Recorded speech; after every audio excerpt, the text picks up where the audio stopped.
Hey guys, today I'm going to make a video on 18th scale versus 10th scale versus 8th scale. So with that I just want to make a just want everybody to have this in the back of their minds. This is a new format I'm using of the table view or the workshop view, and I'm no longer going to take this table with me to races, so it won't be as dirty. And I'm just going to use this for filming and like keeping my cars on it, so I can use my space to keep my cars on currently for other things, such as like school, because I am back in school. So with that, sorry, that's weird. With that, let's get into the video. So first on the list is 18th scales. I'm gonna go over them briefly, and then I'm gonna go to 10th scale and then 8th scale in the order of how big they are. This is an 18th scale. This is my Mini T 2.0. And the original 1.0, which I'll go get right about now. This was the 1.0, popular from 2003 to 2010, which was my first RC car when I was 3. This was the 1.0, and this was the 2.0. We're not going to be comparing them, we're just going to be showing them. So, 18th scales, whether an old one or a lower end to a higher end, they vary. I'm going to take some of these off to show you guys. So 18th scales are notoriously smaller than 10th scales and comically smaller than 8th scales. So the difference between them is they're just much smaller, they're much harder to maintain, and they cannot be driven off-road. A bunch of companies claim that they can be driven off-road, but if you want to absolutely make your 18th scales last the longest, please do not take them off-road.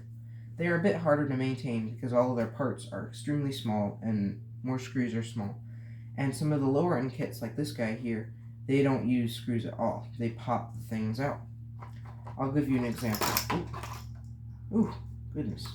I'll give you an example of that. This thing is kind of a rat's nest right now because I'm trying to install brushless in it. For example, these shocks, they pop out instead of screwing out. And even if you can screw them out, they require a extremely small screwdriver. So forgive me for that little mess that popped out there. On higher end cars like this Mini T 2.0, they're much cleaner. And they actually require screws, although I don't like these screws. These aren't screws. What? Although they require some different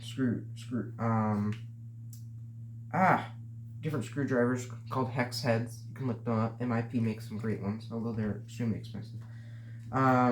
So that's pretty much it.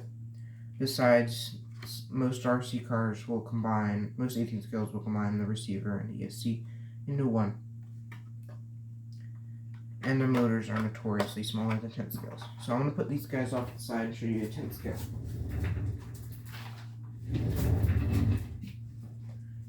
This is a 10th scale, more specifically my RC10 B6.1D by Team Associated.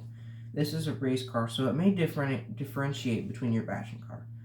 So, if you drive a bashing car, which is like a Traxxas Stampede, a Trax, mostly pretty much all the Traxxas cars, including the Slash. A bunch of people get started with the Slash. I didn't start with the Slash. The thing to differentiate diffs. That was a joke. You'll get it later. Between these two cars, the bashing and racing side of them, there is really no racing side to 18th scale. Anyway, the main difference is how much they weigh, and how their motor sounds, and how fast they go. If you did hear me doing that, that was how the motor sounds. I kid you not, it sounds really cool. The shocks are much bigger than the 18th scales. Front and rear, they're much bigger. And they're much, much heavier, although being... And this is the bottom of my car, if you want to know. It's kind of messy, but I did just clean it a couple weeks ago. I will never, ever, ever run this car right here in, like, not on a track, because it's made to be on a track, and if it's not on the track, it can't hurt it. But if you have a basher car, go ahead, run it off-road, run it in the grass, run it through the mud. They're made to go through the mud. Just clean them afterwards. They'll last you a long time. This is the interior. This may look extremely complicated, but no, actually it's not. We have a motor, a fan, a battery, ESC, a receiver, servo, and a transponder. You won't need this part, and you probably won't need this part. I say probably because if your motor gets hot, then you're going to need one of these. But chances are you won't. You will definitely not need this part unless you're racing. If you're racing, you're going to need a 2-wire or 3-wire MYLAPS transponder. If you're from the UK, France, or anywhere around that area, Russia or whatever, I don't know what you guys use. So if you're watching this from the UK and there isn't MYLAPS over there, then I don't know, really, because I don't live in the UK, I live in America. Anyway, these things are much easier to work on, and parts are much more available. There is an extremely big racing side, which is what I'm into. I also like the bashing, but racing is more my thing. Yeah. So racing is accomplished by achieving, by keeping, it's like NASCAR, if you guys have ever watched NASCAR. Same motor, same transmission, just different brand of car. That's literally what stock racing is. Or modified racing is just same brands, different motor. So, different brands, same motor, sorry. I cannot speak today. I meant different brands and different motors. So, you wouldn't have this motor in your 10-scale bash car. This is a racing motor, specifically made for racing. So it's a bit slower, but at the same time very fast. I don't know. So durabilities on 10 scales are much more durable than 18 scales, because you can't jump an 18 scale off of a massive ramp, but you can jump 10 scales off of massive ramps. That's pretty much it for 10 scales. Just before we get on to 8 scales, I really hope you guys are enjoying this new layout of my bench. I'm just going to call it my workbench. Yes, I do change the name every like 3 seconds. If you're wondering what this mat is, it's an Allen gun cleaning mat. Make sure your gun is unloaded. That's what it says right here. These aren't guns, these are RC cars. This is a TLR 8th scale e-buggy. The name is long and I don't want to say it because I'll get it mixed up. Yeah, the body's on. This is also a racing car, although it does not have any electronics in it or tires on it. Neither does the 10 scale. They don't have any tires on them. I don't like throwing the tires on. Instead of making the tires soft, it makes it really hard and just make it worse. Bodies. So these things are really, really fast. They are extremely fast. Depending on what motor you can get, it can boost you up to 70 miles per hour. I'm not even joking. These things are much bigger and they are much more complicated than 10 scales and 18 scales. And the difference between these and all of them is the amount of aluminum. Look, that's a metal chassis, metal shock tire. It's called shock tire. Metal shock caps, metal shock bodies. These are metal. The rubber there is rubber. These are metal. These are metal. Sorry about that. You have a metal servo horn. Metal protectors. So much metal. And that means it is so heavy.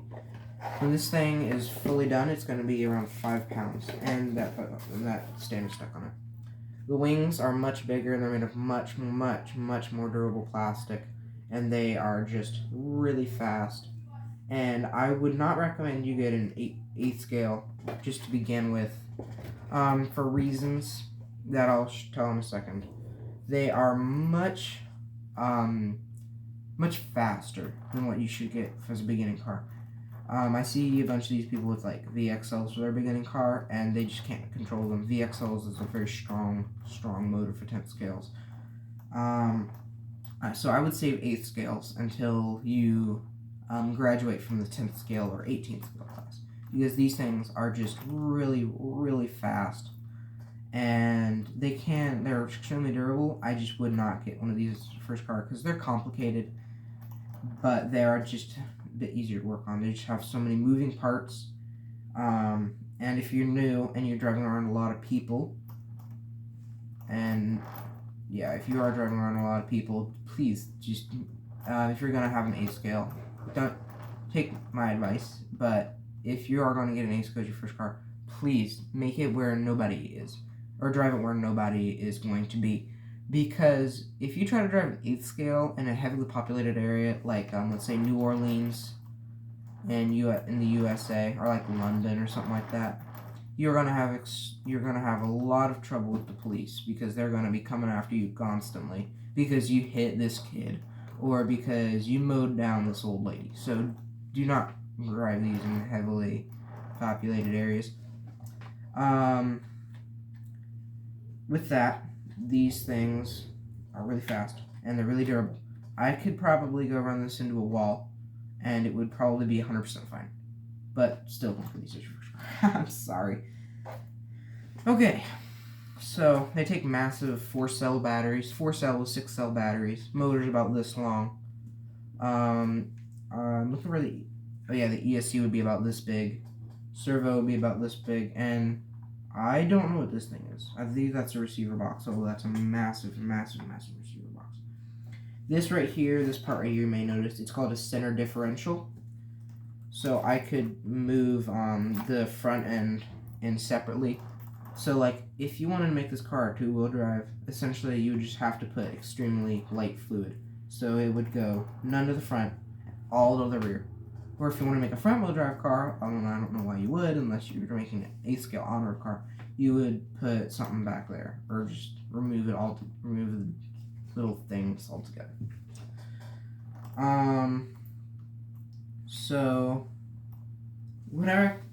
So yeah, that's pretty much my opinions on 8 scales and 10 scales. I really, really hope you guys enjoyed this video more than some of my other ones, because I'm trying to make it my goal to get 50 subscribers in this year. So make sure that you're subscribed, and you don't have to like, but if you do feel inclined to, please go ahead. And with that, my name is Talon RC. Thank you for watching, and have a good day.